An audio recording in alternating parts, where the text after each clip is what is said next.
if you're chewing really rapidly, foods like dark leafy greens, beets, any vegetable really, you're shortchanging the ability of your food to have a cardioprotective effect. I always like talking about oils with you. Yeah, oils are fun. So like we're just going to dive right into the oils. Let's do it. Yeah, we get a lot of questions about palm oil, which is interesting because it's not a very commonly used oil here in the US. Mhm. I think it's most frequently seen in the ingredients lists of ultra processed foods, but it's not something that many of us here in the US cook with, more in like South Asia and those parts of the world. But in terms of well, first off, palm oil can be harvested in a very unsustainable fashion. I think everybody's seen those like memes on Instagram where Yeah. gorillas are slaughtered in the harvesting of palm oil. So you want to make sure that the palm oil in the product in the product in question is from a sustainable source, ethically harvested. In terms of the healthiness of it, it's pretty healthy. It's mostly I think it's an even mix of saturated fats and monounsaturated fats, just a little bit of polyunsaturated fat. So it chemically doesn't, it looks nothing like canola oil, corn oil, soybean oil, or any of those. So I would feel comfortable using it. But I mean, there are less expensive and healthier fats to use. I would say, when you're looking for an oil that's predominantly saturated, tallow would probably be a better option. What's tallow? It's beef fat, rendered beef fat. It's pretty tasty, Is that actually. like, what's the suet is suet something totally different? Suet I just is, remember Anya brought that once and was like, you can cook with this. And I was like, what yeah, is that? yeah, it's a different kind of fat. Um, I remember Paul Saladino brought some suet to my house, and it was like perinephric fat, which is basically like fat that accumulates around the kidneys. Mm, Um, I don't know if Perinephric, that that's, makes sense. yeah, I don't know if that's a commonly used fat either. I don't know. Tallow you can buy now though. Tallow, there's a company called Epic, I think, that makes tallow. You can get your own tallow when you're cooking like a steak or whatever. Um, that's predominantly saturated, but Okay. and so that I think the fatty acid composition of tallow more sort of most closely resembles palm oil, but for an even healthier fat, I would go for like extra virgin olive oil, Yeah. avocado oil, things like that.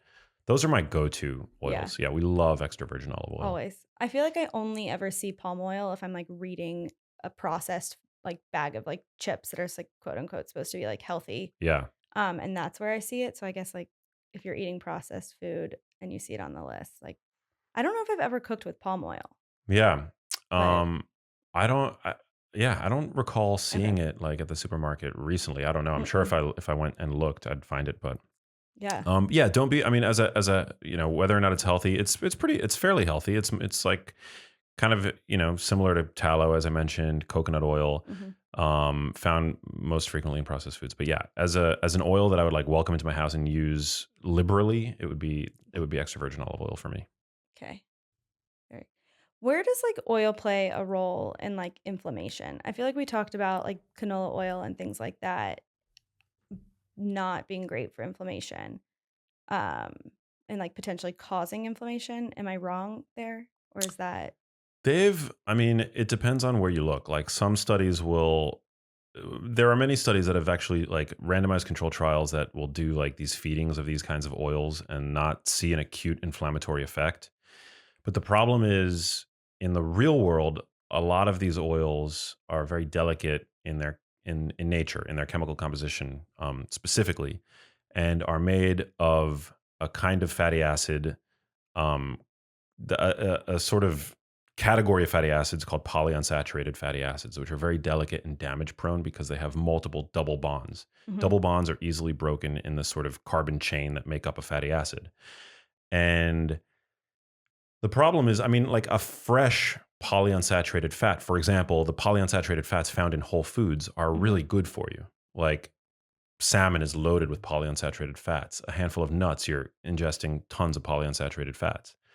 And they're great for you. The two essential fatty acids are both polyunsaturated fats. So, we have to be careful not to demonize these types of fats. But the problem is, as I mentioned, they're very damage prone. And so when you extract them from their original whole food source, i.e., corn, soybeans, what have you, Okay. whole corn is perfectly healthy. Soybeans, I mean, I eat edamame, whenever given the opportunity in a sushi restaurant, right? It's Right. tasty AF. But when you extract the oil from those soybeans using harsh chemical solvents, and then you put it through all these industrial processes, degumming, deodorization, just to name a few, it these fatty acids are exposed essentially to light, to heat, to oxygen, and that's where this chemical degradation process known as oxidation occurs. Mhm. And oxidation is really damaging to the oil. Um, there are a number of oxidative byproducts that are created, like aldehydes, which are super dangerous in high Mhm. doses. Um, Now, once in a while, if I were ingesting food prepared with some of these oils, would it be of concern to me? Once in a while, no, because the dose makes the poison in this instance. Okay. But the problem is that most Americans are just over consuming these fats by like an order of magnitude. We think, based on what the literature says about our Paleolithic ancestors and their diets, that we probably ingested um, like micro amounts of these fats, because that's how they show up in whole foods. Like if you look at ruminant animals, like a cow, like a Mhm. grass-fed beef, grass-fed, grass-finished beef, um the amount of polyunsaturated fats are actually quite small in comparison to monounsaturated fat and saturated fat. So these are trace amounts essentially. But today we're just over consuming them Yeah. because of the preponderance of soybean oil, of grapeseed oil, of corn oil in the modern diet. And so when we're ingesting all these oils that have gone through this processing to create and then are processed further when added to ultra processed packaged foods, and then we buy them to cook with because we're told that they're good for our Mhm. cardiovascular systems, and then we heat them up in our kitchens. We leave them in the big jug by the hot stove in Mhm. plastic, in clear plastic, exposed to light, and it's there for months. And then Yeah. we eat fried foods, right? Fried foods. Restaurant fryers, they don't change the oil every day. I mean, That's you would hope that they would gnarly. change it between dishes, right? Right. But they don't. They don't even change that oil every day. Yeah. And so that oil is just being heated and reheated. And this is like the corn oil, the soybean oil. Yeah. Um, and so those Gnarly. oils are mutating, and they're generating all these unhealthy, byproducts of oxidation. They're becoming damaged. And that's what drives this, or one of the things, one of the aspects of the modern diet and lifestyle that I think is a causal player in this low grade inflammatory cascade, which so many of us seem to be experiencing. Yeah. Like Yeah. fresh, you couldn't even get fresh corn oil because, I mean, just think about like corn. How much oil is in, like, would you consider a corn on the cob an oily food? No. But if you were hypothetically to extract Uh, oil from a corn on the cob, yeah. that probably would be fairly healthful. Okay. But just imagine It's how the much, process. yeah. But you wouldn't actually even be able to do that. How many, Me squishing corn yeah, kernels for oil. how Max many? told me to. I know that'd be a funny like home experiment. But think about Yeah. how many ears of corn you'd have to process to get even a tablespoon of corn oil. Yeah. It's insane to think about. So Interesting. it's a completely unnatural food. And not Okay. that everything is natural is good for you, but just the level of processing, it's so intensive that I would be weary of chronically Of ingesting any of chronically those doing of it. those fats. Yeah. Yeah. Okay. Love an oil conversation. And so, Acraham, thanks for asking about palm oil. Long story short, palm oil is different than the canola oil. So, not on the like hell no list. Is Yeah. that a accurate summary? Yes. Great. Yeah. It's on sort of like the gray area list. Like you can find healthier fats, you can find, Hmm. fats that are probably more Right. sustainably sourced, Right. etc. And I feel like you see it on a processed food label. Like at that point, you're eating a processed food. So, like, Exactly. it's Yeah, good point. lesser of two evils, I guess, there. Okay. Let's move on to, I like this question because we're both sipping on some bubbly. By bubbly, I mean sparkling water. And this, let's see, um, Glastrowashi. I'm really sorry if I mispronounced that. Asked if carbonated water is bad for you or does it like aid in digestion? Um, so confusing Yeah, is good what they wrote. question. Yeah. I think it's good for you in the sense that it's hydrating. I don't know if it if it would help digestion per se. Um, in fact, I try not to drink too many fluids when I'm like around a meal. Fills you up? Um, yeah, I also feel like there's really no good like science to back this, but what I've learned, and I don't really know much about Ayurvedic medicine, but they always say like not to dilute your digestive juices. Mm, Um, I mean, yeah, I actually did look into the literature to see if there were any like truth to that. And when you drink water with a meal, it does dilute your stomach acid, but your stomach is very quick to compensate. yeah, But just in general, I think it's like not. It's something that I feel more comfortable just eating the food and like taking small sips of water. I'm not yeah, like I don't yeah. really love to like drink lots of fluids with my food. I feel like Europeans do that. That could be a massive generalization, but a couple of my friends that like grew up in France don't drink any water with their meals. Like obviously Interesting. they've got wine, Yeah. but one of my friends just like is like no water at the dinner table. It's just like Interesting. not a thing. That could be a massive generalization, but I do like I don't know, I feel like you focus more on your food. Yeah. Um, I think that there's probably some truth to that. I mean, if I'm thirsty, I'll drink some fluid with it. The thing that I would be most concerned with, like, and I'm a big, I love to drink Waterloo, LaCroix, what have you. I mean, if it's yeah, sparkling water, I'm into it. yeah, Drinking it out of a can worries me a little bit because I know that the cans are probably either coated with BPA or some analog, some plasticizing compound that probably is an endocrine disruptor that, great. you know, but that would be like my primary Do I concern. keep drinking it? I'm Obviously. not I'm not really worried about natural flavors or anything like that. So, Yeah. yeah. Well, I like this question because they bring up digestion. And I feel like digestion is something that like people always ask about is like, how do you optimize your digestion? And like fiber, where does fiber play a role? Um, so what are ways that you have found to like optimize digestion? Digestion. Ooh, such a good topic. So many people are like struggling, I think, when it comes to digesting their food well. A lot of people have GI symptoms and issues when it comes to food. I think a lot of it has to do with people's relationship with food. Hmm.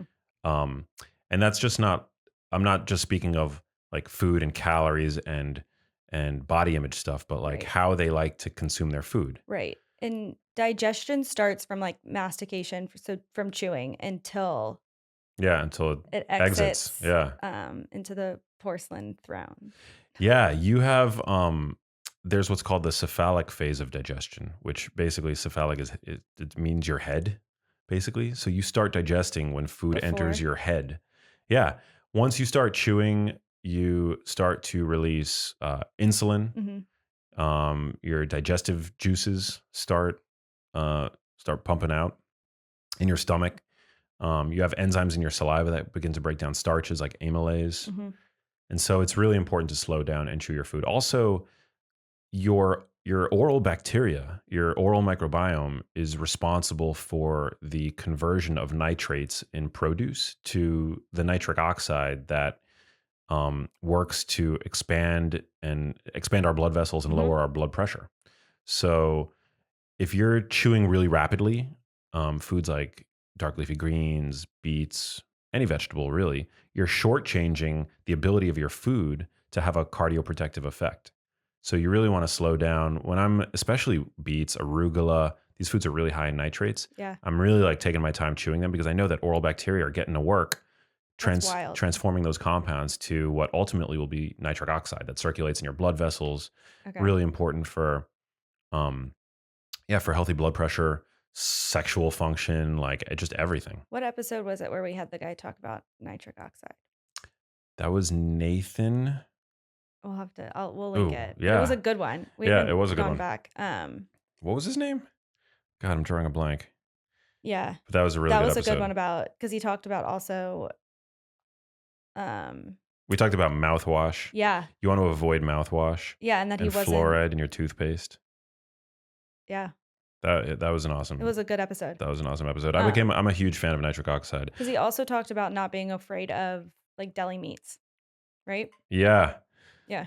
That was a questionable assertion that he made that we don't have to be. But no, I'm Mm. if that's what the science says, I'm all for it because you know a lot of these uncured meats. So he basically said I asked him about the nitrite in cured meats. Mhm. So they often will add sodium nitrite to Right. cured meats as a preservative. It can help prevent botulism and all kinds of nasty things. So it's Yeah. actually like from a public health standpoint, it's a really important food processing innovation, Yeah. right?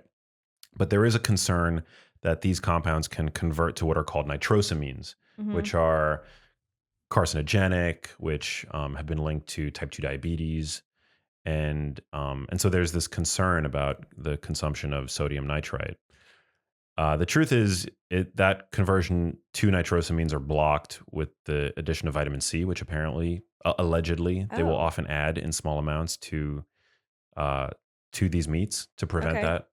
Um, and also even in uncured meats they add sometimes celery powder which has natural nitrates in Oh, it. interesting. And yeah, so basically threw a wrench into that whole thing where like the Mm. concern over sodium Is nitrite, which I yeah. think is which I'd be happy to. And I still buy when I buy like deli style Mhm. meats to snack on. I will definitely I look to buy it without Yeah. sodium nitrite, but I think that you know if our fear around that chemical is unwarranted, then that's a good thing because ultimately these foods are really great sources of protein, great Protein, quick, snacks, and easy. and healthier snacks, I might add, than a lot of the other stuff that's out Right. there Right. masquerading as snack food. Interesting.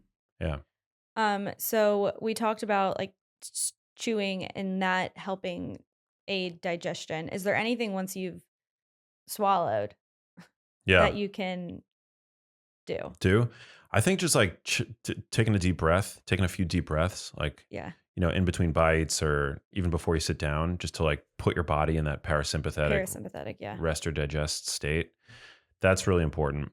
Andrew Huberman, he was on the podcast a couple of months ago, or maybe A even long longer at time this ago. point. Yeah. And he was talking about how the same way that you can take deep breaths to sort of stimulate your Mhm. parasympathetic autonomic response, Yeah. you can also, there's something that you can do with your eyes as well. If you, if you're sitting at the table and you essentially kind of zoom out and, and take on sort of like a panoramic gaze as opposed to a more focused gaze, Yeah. that can sort of trick your body into entering a parasympathetic state as well. Because if you think about it, an animal with a panoramic gaze, looking out Yeah. at a landscape is not a stressed out animal. No. A stressed out animal is hyper focused and hyper vigilant on the source of the danger, right? Of the Yeah. threat. Um, so yeah, That's so cool. that's an interesting thing too. I mean, I'm sure that the link between that, what he shared, and digestion, hasn't been explored. But I would surmise that if you're sitting down at a table and you kind of just like zoom out, soften your Mhm. gaze, take a few deep breaths, it probably is doing a really, um, it's probably doing Yeah. your digestive system favors, in that pre It's the like meal being state. present Yeah, aspect of like noticing things that you skip over in normal day because you're so busy. yeah, So like kind of that being present. Do you think those like psychological, I don't know if you call them hacks, but like do you think that's kind of a new wave? Like I guess there's like biohacking and then these like psychological things. Is that considered biohacking? I went on a tangent there, but I'm just curious to see like that is like the 4-7-8 breathing, like those things to like like physiologically, psychologically yeah. hack your body. Like is that different than biohacking?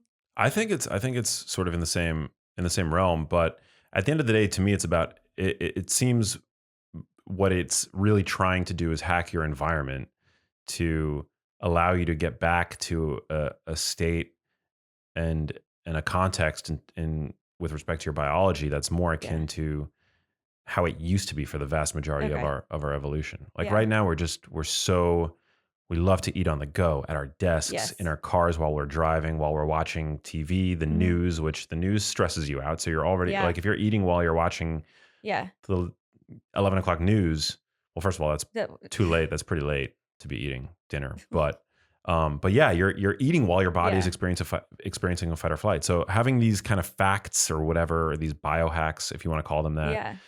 in your back pocket, I think is just a great way to like to to Okay. hack your environment. for better health based on our understanding of our biology. So cool. Yeah. Interesting. Okay. Just moving down through digestion. The end of digestion. Are Yeah. there like ways to better that? I always like grew up with the like fiber one bar saga of like, oh, you eat a fiber one bar, it's gonna make you, Go to the bathroom. yeah.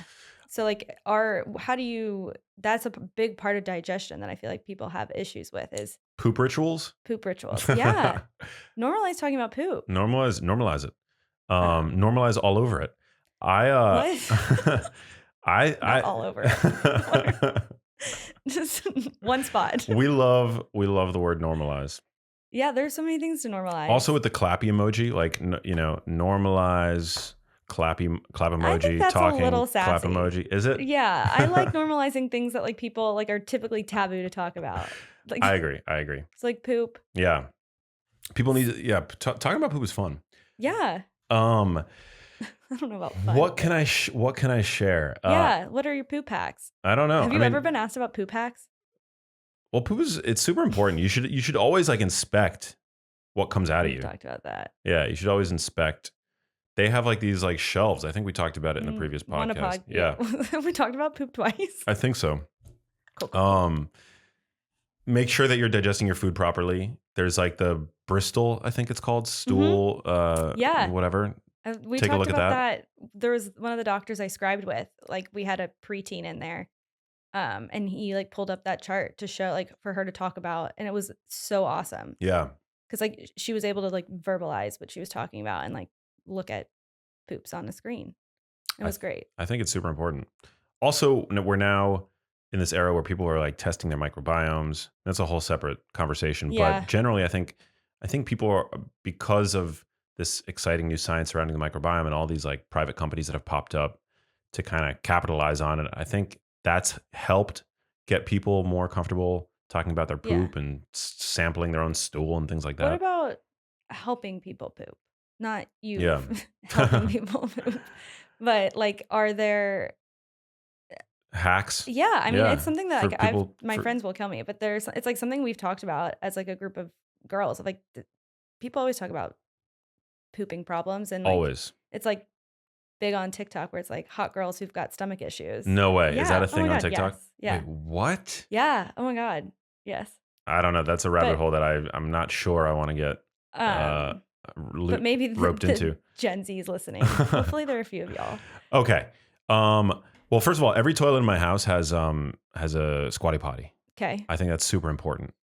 What is the logic? It's the angle that like puts your legs. Your up. legs should be up. They shouldn't be. Your legs shouldn't be in a 90-degree angle to your body when you're sitting on the toilet. Okay. They should be higher. Your knees should be higher than your like your hips. Yeah. Okay. And this may be achievable without a Squatty Potty, depending on the height of your toilet. Yeah. I've shared in the past. I had this. This all became abundantly clear to me when I was living in my old apartment, and they had to replace the toilet for some reason. The toilet that had been in that apartment when I moved in was like an old toilet from like when the building was built in the 50s or 60s or whatever. And so it was like this like low to the ground toilet. It was very comfortable. When we were smaller humans. Yeah, when we were smaller 50 humans. years ago. And then the building had to make all the toilets in the complex American Disabilities Act compliant. So they had to put these really tall. They're tall toilets. They're tall toilets.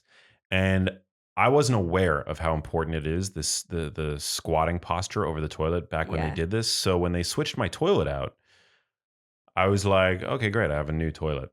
But I noticed that my digestion was really not good after that. Like after they had switched it out, I was like, I didn't feel like I was like eliminating completely. I felt bloated. Yeah. It just didn't feel good. And it took me a while actually to figure out that it was the height of the toilet.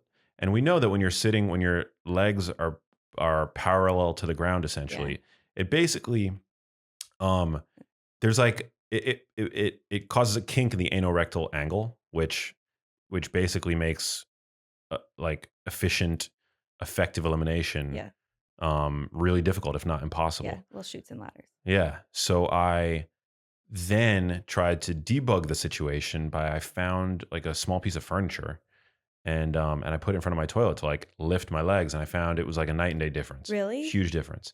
And then immediately after that, I went on Amazon and I just bought the Yeah. cheapest like Squatty Potty thing that I could find. Yeah. And so they make all different kinds. They make Squatty Potties that are like really cheap looking in plastic, but they actually Yeah. have some really fancy bougie looking ones too. Bougie. Yeah. Normalized squatty potties Normally in Squatty Potties. bathrooms. Yeah, and I care. Like I have one in every bathroom in the house. So when guests come over, Yeah. if they need to use it, I'm like, I got Favorite your place to poop. yeah. Um, Okay. so that's important. Okay. So that's important. Yeah. What about, okay. I think that's, I want to go back to the fiber though. I'm just like intrigued with like the role fiber plays in digestion. Yeah. Like, or like, is there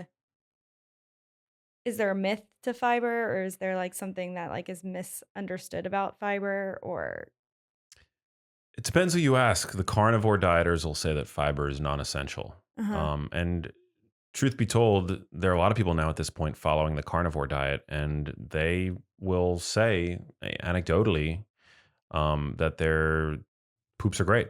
Okay. So I don't think that you need fiber to go to the bathroom, but Okay. it it can help like depending on the type of fiber. Yeah. It can help push things along. Okay. Um, primarily, the fiber primarily responsible for adding bulk is insoluble fiber, and then you have soluble fiber, which creates like a gel and Mhm. like sort of hydrates the gut. And that's the kind of fiber that gets metabolized by gut bacteria and the like. But but yeah, I don't know. Fiber is a very personal thing because people that will suddenly and dramatically increase the amount of fiber that they're eating, they'll have all kinds of like GI upset, Yeah. bloating, stuff like that. So it's something that you have to kind of like figure out for yourself, like your own level of tolerance. Okay. In general, I am a fan of Metamucil, like psyllium, not necessarily Metamucil, the brand, but psyllium husk. I like psyllium husk. Yeah. Um, a lot of people I know that use it feel as though it helps create a more complete elimination, and also I like that psyllium has this sort of added bonus of being really good for lipid regulation in the Mhm. body, which I've talked about in the past. Yeah.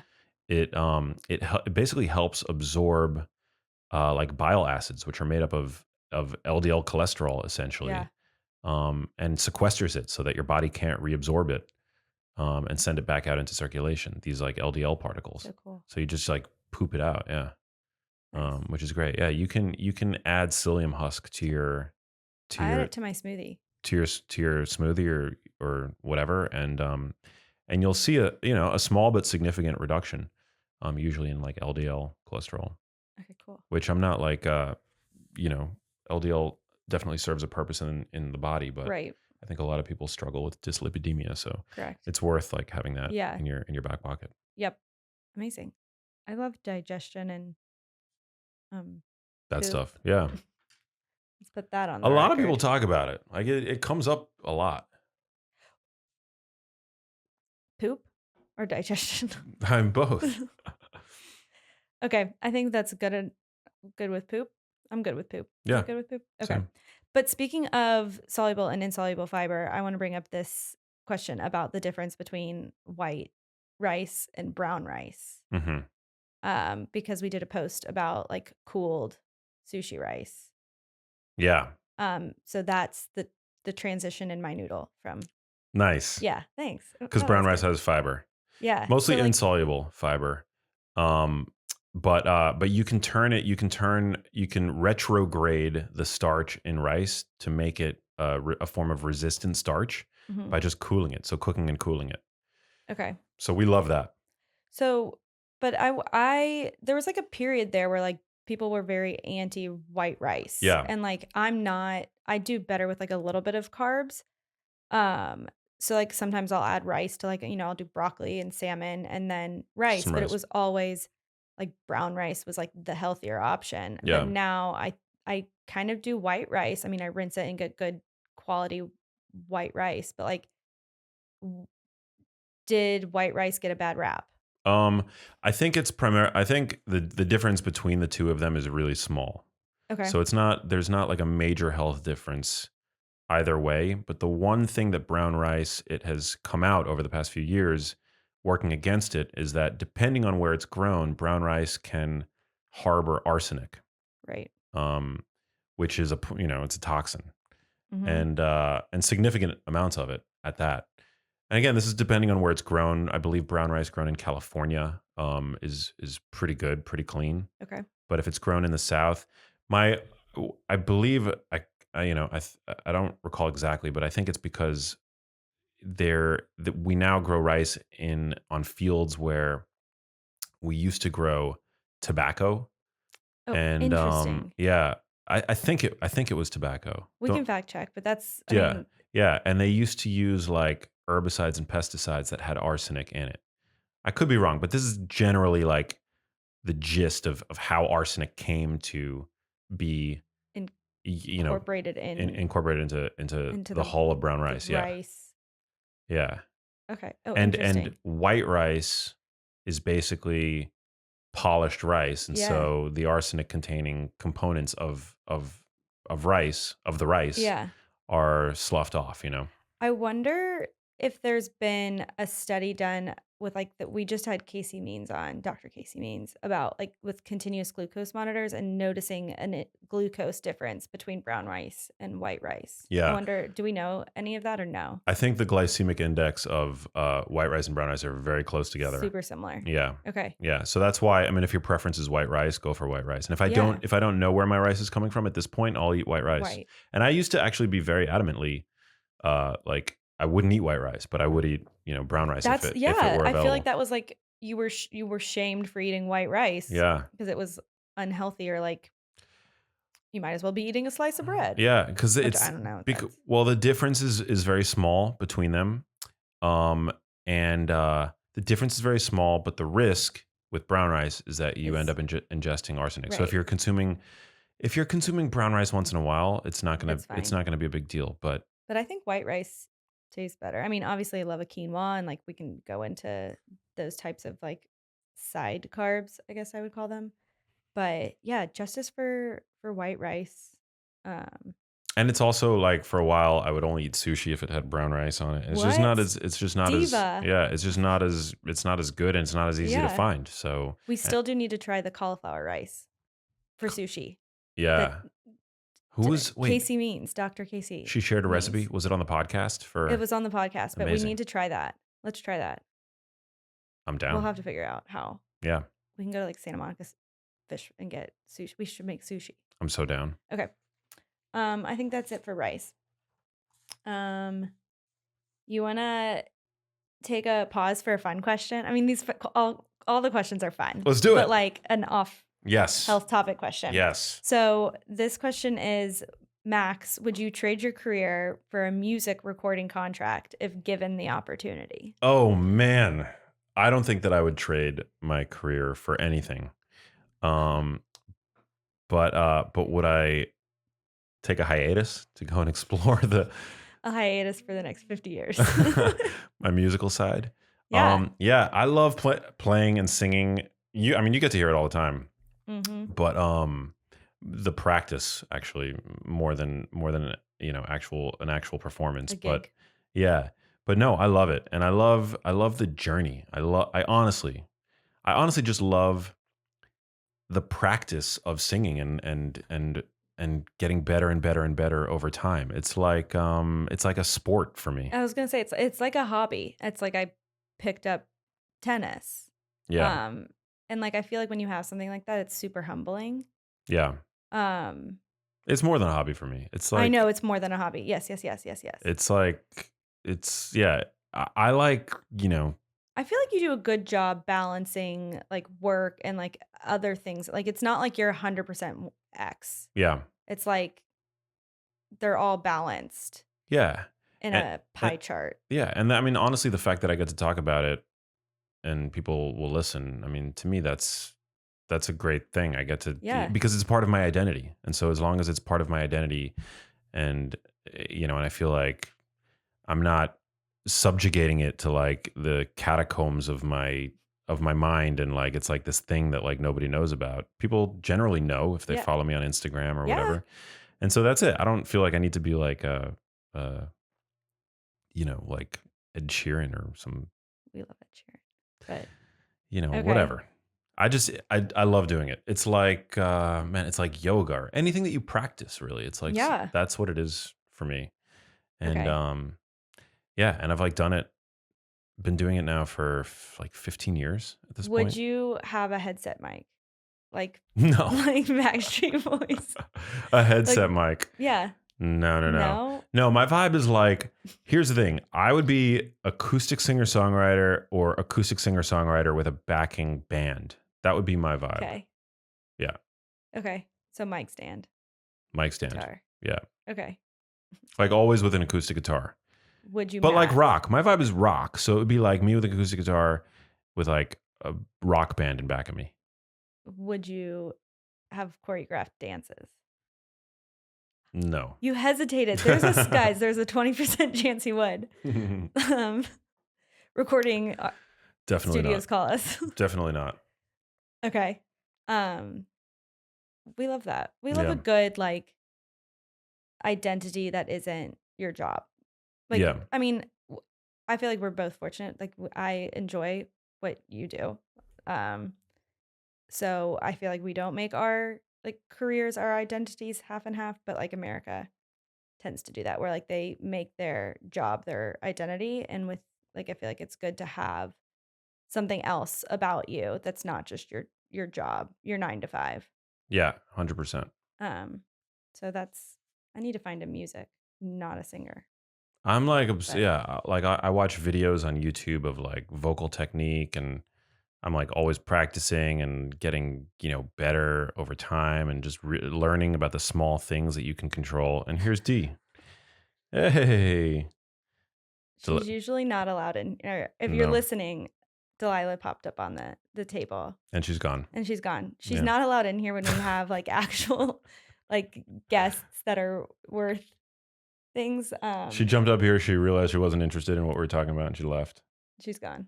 Um, You hate to see it. yeah. All right. Okay. Next.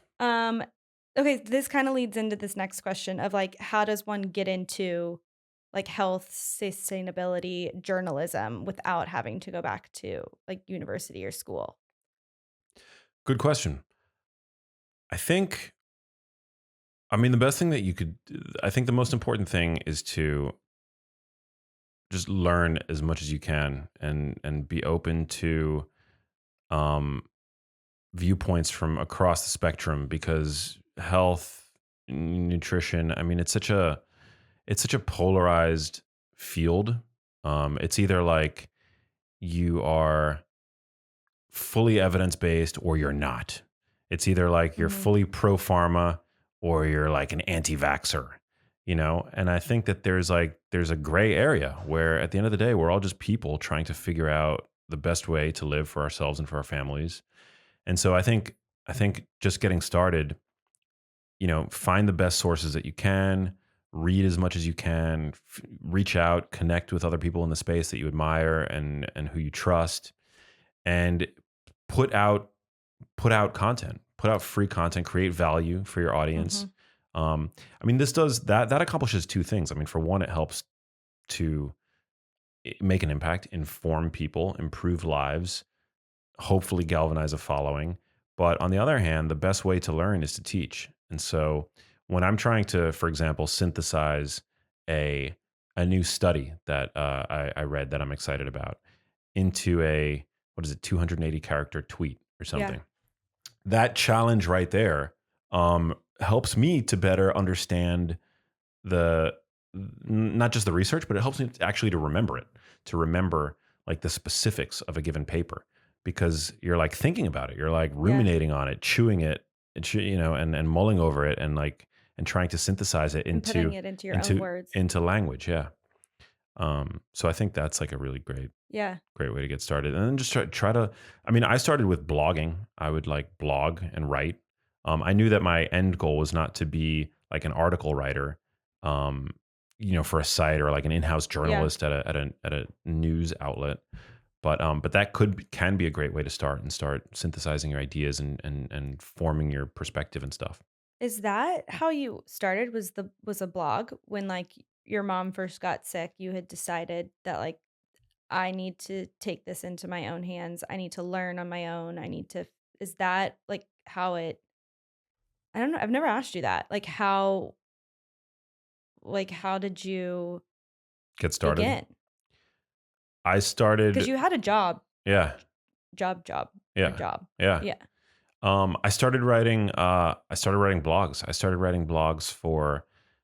Somebody had given me the opportunity to write to blog become to be a blogger for Psychology Today, Okay. the magazine. Yeah. So they have a website with a blog on it, a pretty Yeah. popular blog, and I studied psychology as an undergraduate in school, Mhm. but I seized the opportunity to start writing on this blog, and I didn't have a quota or anything like that, but it would just when you have it was a platform. Yeah. And so a platform it's a great way to reach out. You can reach out to people, you can do interviews, what have you. Now I think anybody can sign up for Medium or something Mhm. and start blogging on Medium, which a lot of people Yeah. respect.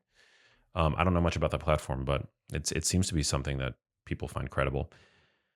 And I did that for a little while, and then I had the idea of doing a film.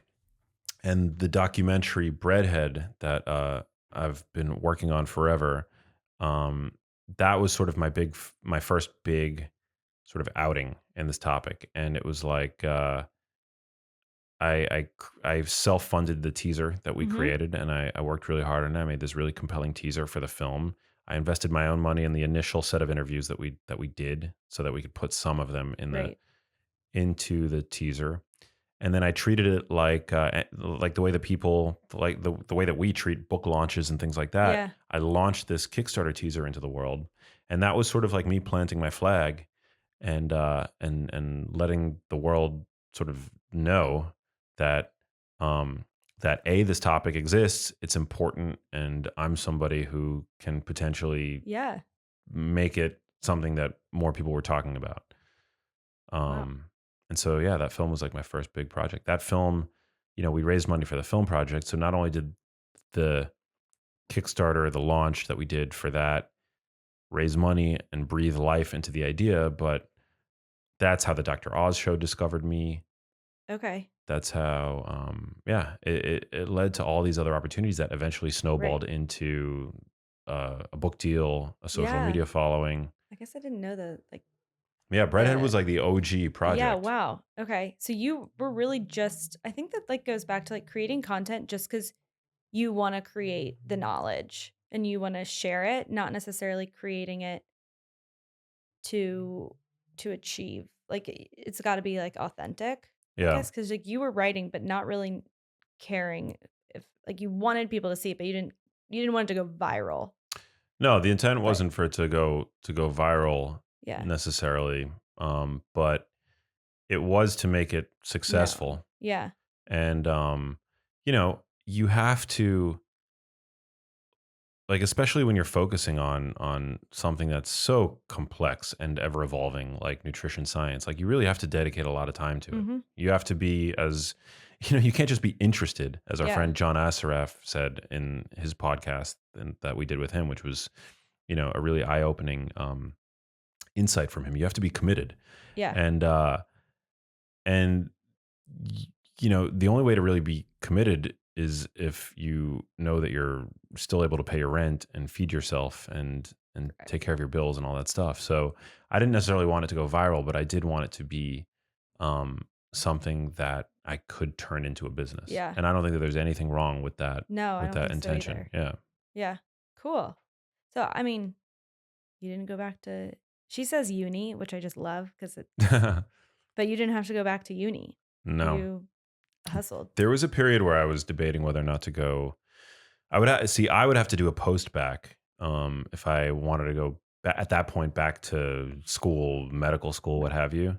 Like Yeah. I would have to do all of my undergraduate prerequisites, Because you didn't even though take organic chemistry. I didn't take organic chemistry, but I did um, twice. I took But chemistry and biology and I did really well. I got A's, but it had been too long since then that I would have to take them again. I think oh, it's like a certain amount of time like passes and you have to like they don't count your old credits. So Oh, interesting. yeah, so I was just like, F that, Yeah. you know. Mm-mm.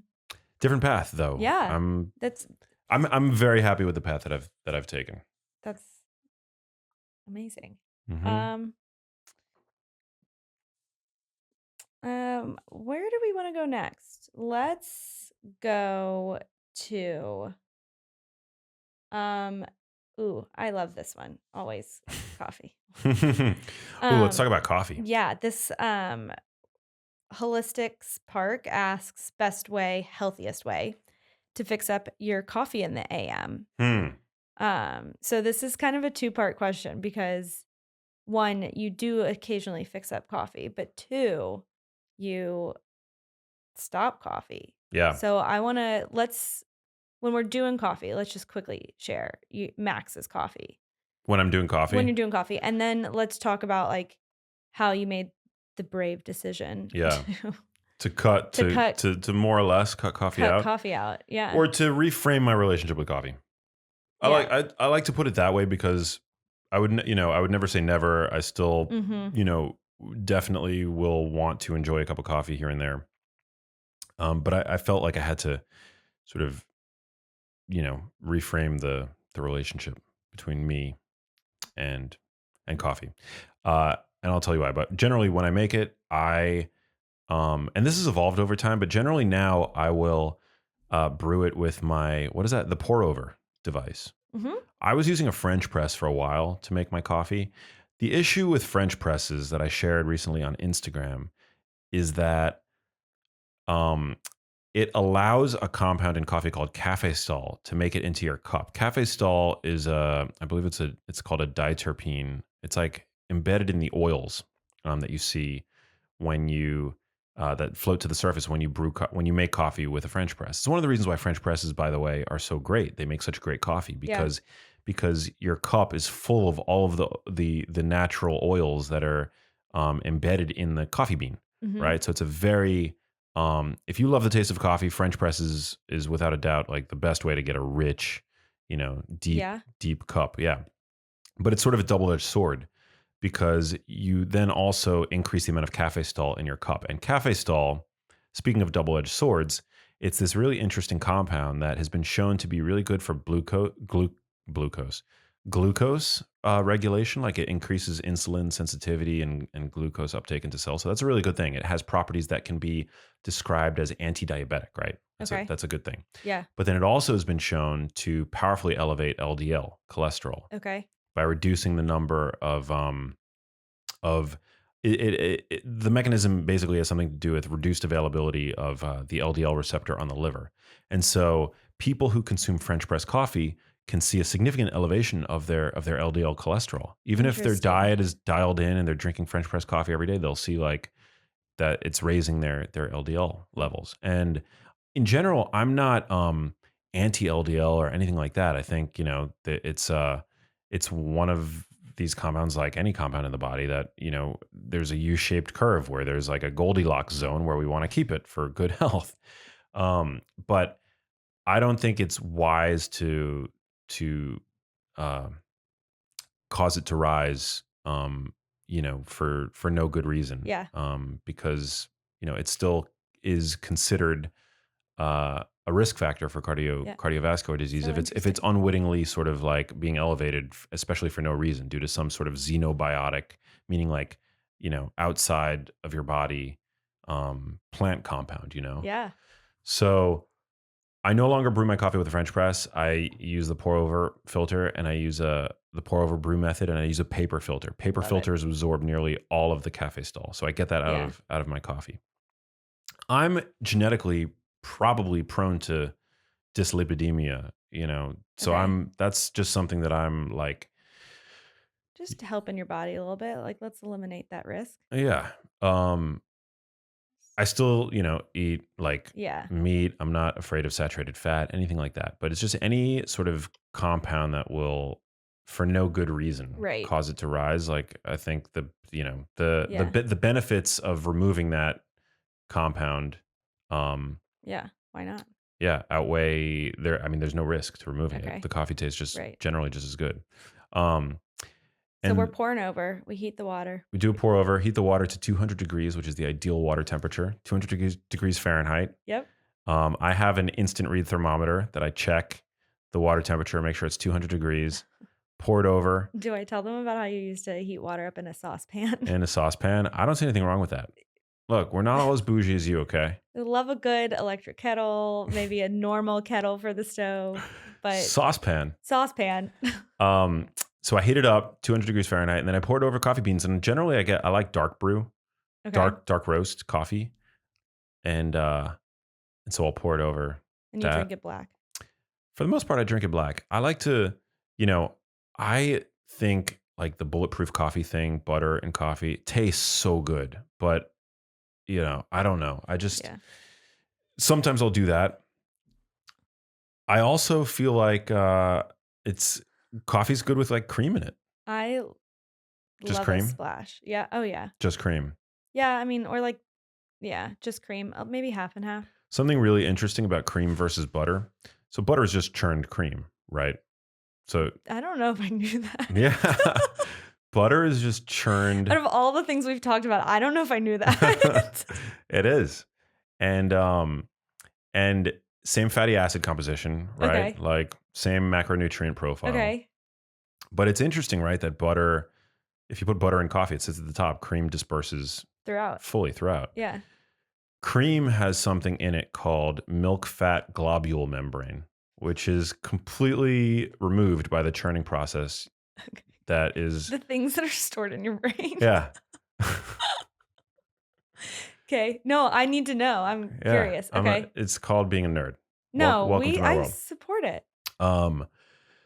So butter has been shown to actually have also, and again, I'm not fear mongering here. I completely love butter and use it and whatever, but I think the overconsumption of butter it can lead to an Mhm. undue elevation of lipids. Now, if you're just consuming a tablespoon a day, whatever, no harm, no foul, right? All good. Right. But it is interesting to note that there is a differential effect, cream versus butter. Cream won't cause your LDL to increase, Really? but butter will. And Wow. it's So- thought that the milk fat globule membrane, which is like this encapsulation of the butter fat in phospholipids and Yeah. and proteins and other compounds, actually make the fat in dairy healthful. Yeah. And it's sort of like this mechanistic it's a potential mechanistic explanation Yeah. for why observationally we always see that full fat dairy is associated with better cardiovascular health outcomes. I like dairy and I'm fortunate where it doesn't bother me. That's a personal thing, but I think dairy in doses is good. So that's interesting. So why didn't next time we have Dave Asprey on, I want to ask why he didn't do Cream. and why he went for butter. I don't know if he would want to answer that question. Do we come out with a We could ask him. competitor product with cream? We could ask him. I mean, look, I'll put butter on. I mean, I love butter, I love butter too. Yeah. Yeah. but in coffee, why would you go for the butter versus the cream? Well, for one, butter. Yeah, and you're also creating this extra step, right? 'Cause you Yeah, gotta I blend don't. it. So I don't. No, I don't know. I don't know. Hmm. I mean, look, it tastes good. Watch out, Dave. It tastes really good. But Okay. yeah, here's the thing: if you are, so this is all context. Everything is so context True. dependent, right? If you're somebody who, you have an elevated like LDL particle count or even LDL-C, and you're putting butter in your coffee every day that you brew from a French press, I would say that's probably not the best idea. Brew your coffee because this is something that you do chronically every day, right? Right. I would say, use a paper filter in your coffee and switch from butter to cream, Yeah. which is it'll be just as delicious, right? Right. But you're not going to have the same effect on your Interesting. LDL. For me, I'm somebody like I'm metabolically healthy. My lipids are all seemingly great, right? I will enjoy butter, on occasion, but it's not something that like I'm just like slamming every day, Slamming butter. Yeah. Wild over here. But wait, we should talk about Let's- the coffee. Yeah, let's talk about My relationship your with coffee. relationship with coffee. Yeah. I look, coffee's amazing. I love the way it tastes, right? And and I've consumed it regularly for many, many, many years. I would wake up and I would go rush to like either my kitchen to make it, or if I was out traveling, to the local coffee shop. But I find that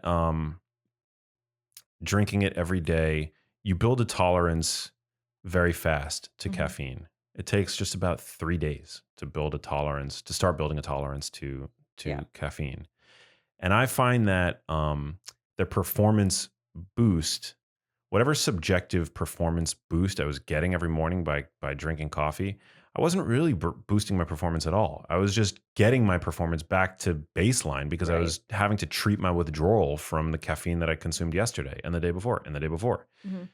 And so I don't like that dependency feeling. And I also started to feel like like it wasn't doing my like adrenals any favors. Like I would drink it in the morning and I would feel exhausted in the afternoon. Like I would have these really uneven energy levels, and I would need more caffeine to bring my energy back up Yeah.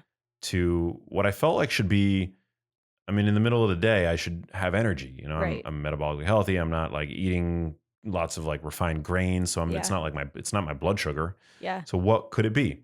And what it made me realize is that when you consume caffeine, you're not creating energy from thin air. You're borrowing it from later, and so Yeah. and you've got to pay back, right? So I've been experimenting with these hiatuses from caffeine, and I just I feel so much better without it.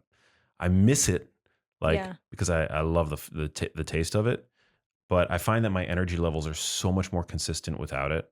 And So interesting. yeah, and it just takes me about 3-4 days to feel like I'm over the hump of the lethargy, and Yeah.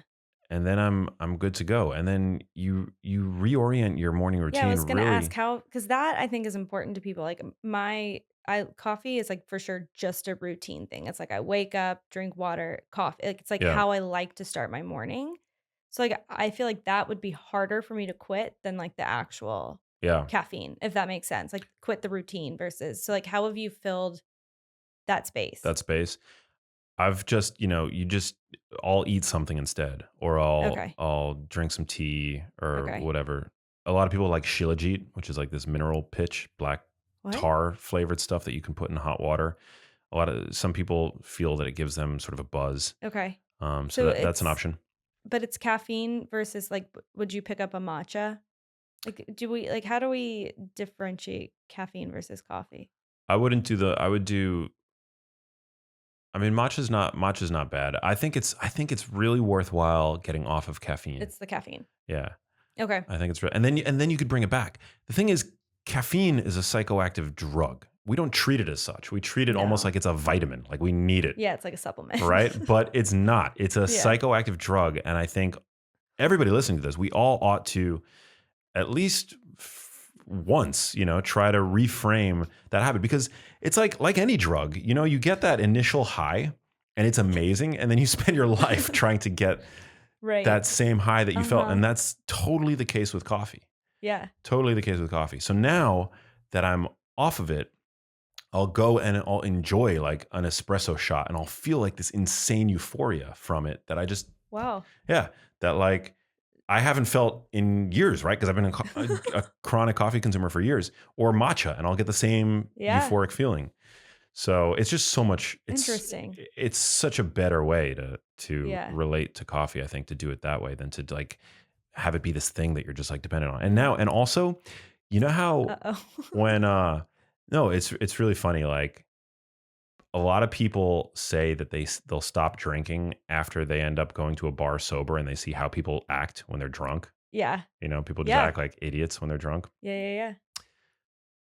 This is maybe a little judgmental, but like I'm so intrigued with where this is going. when I go to the airport now in the mornings, and I walk past like the coffee shops, and I see people lined up like at 6 in the morning to Yeah. get their coffee. And the line is like, why would you wait on this line? It's literally like the length of a football field, right? Yeah. They look like zombies. And I'm just like, and I used to be on that Yeah. line too, but now I'm just so grateful that I don't feel like I need Wow. to be on that Yeah, I would on that line definitely anymore. You'd be on the line. yeah. Yeah. But I don't know. Power to you if you love your coffee. Look, I'm not No, passing no, any no, no, judgment. no. Yeah. Coffee's great. It's one of the most popular beverages in the world for a reason. It's full of polyphenols, and it's even a source of soluble Yeah. fiber, which is good for the gut. Boosts ketone. Coffee's great. Yeah. There are all these benefits. From an evidence standpoint, observationally, people who drink coffee seem to have better health outcomes. Yeah. I'm We not hating on it, but I just think that from a neuropsychological standpoint, yeah. and from an adrenal standpoint, you owe it to yourself to see what you're like without it. Nope. No. See what? Nope. Next. Next. No, maybe. Never say never. And I love switching up a routine. Like sometimes you got to do things you don't want to do, and that's an easy thing to do that like you don't want to do. Yeah, Um, fair. but I think there were a couple other questions that I wanted to get to, but we chatted a lot about those big topics. You want to do one more? Let's do it. One more? Okay. This kind of goes into transitions. From like coffee, we love a good afternoon coffee run. More just for like a good work break. But like coffee late in the afternoon leading to sleep hygiene. So like what like that's like kind of the first thing you eliminate when you're trying to get good sleep. So like what else do you do to get good sleep and to make sure that your sleep hygiene is like a plus? A plus. Yeah. Uh, man, so many.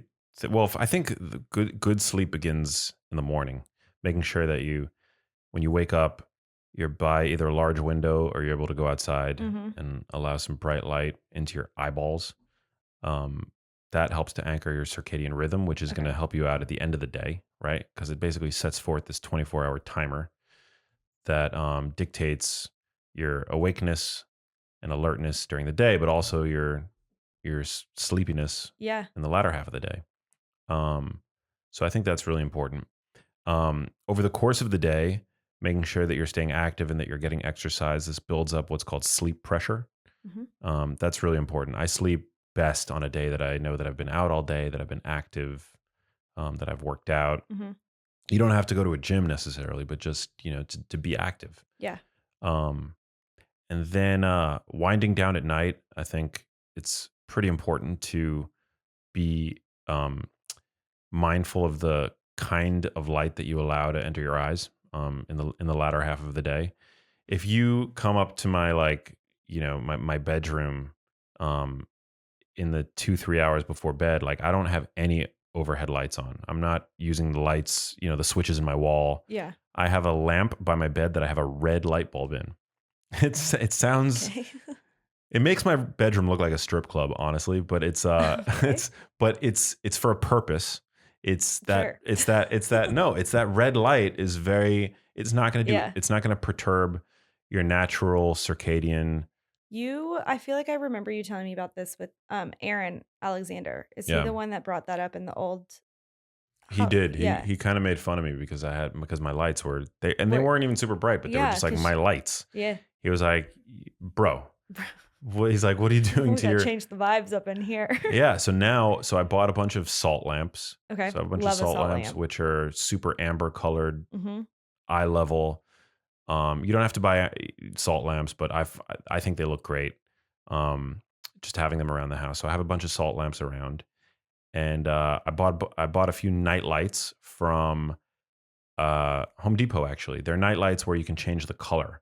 Okay. And so I bought these night lights that I'll keep around that are very warm, like candle light, like amber colored. They Yeah. emit an amber colored light. And so between the night lights and the salt lamps, those are the only lights that I have on in my bedroom and in my bathroom at night.